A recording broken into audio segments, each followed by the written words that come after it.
uğradı. Aşkava terki, yolupsuna varla tepki gördü.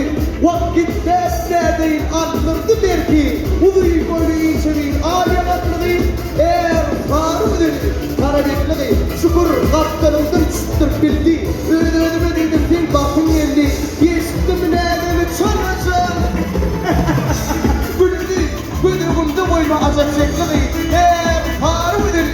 Karabekliği, manavul oynadım. Gördüm mekan, vaktim şöyle bir geçerdikken. Yardımın hatsan, karabekliği, livama geçerdikken. Yürütümün ödümüne çekliği, eğer farı dedi. Karabekliği, adım soradım.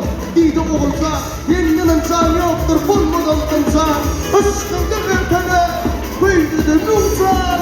Allah'ulara, kıydırdı haklığı, eğer farı dedi. Karabekliği, oğul.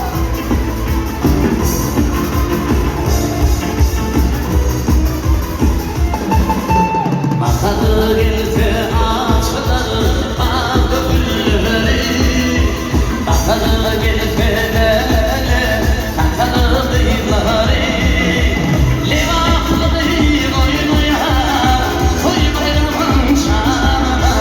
Livaklı yayınaya şaşkınmışım şanına. Toyun var sarma kapalı zamanma. Toyun var sarma kapalı zamanma. Ceyhun'un takana kalbim deryama bana.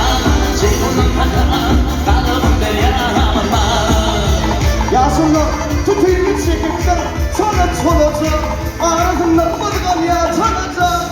Şeydik dünya yer sarı aydın hanım. Bilecek yürüyüşümü ödümüne çekmeyi. Farmını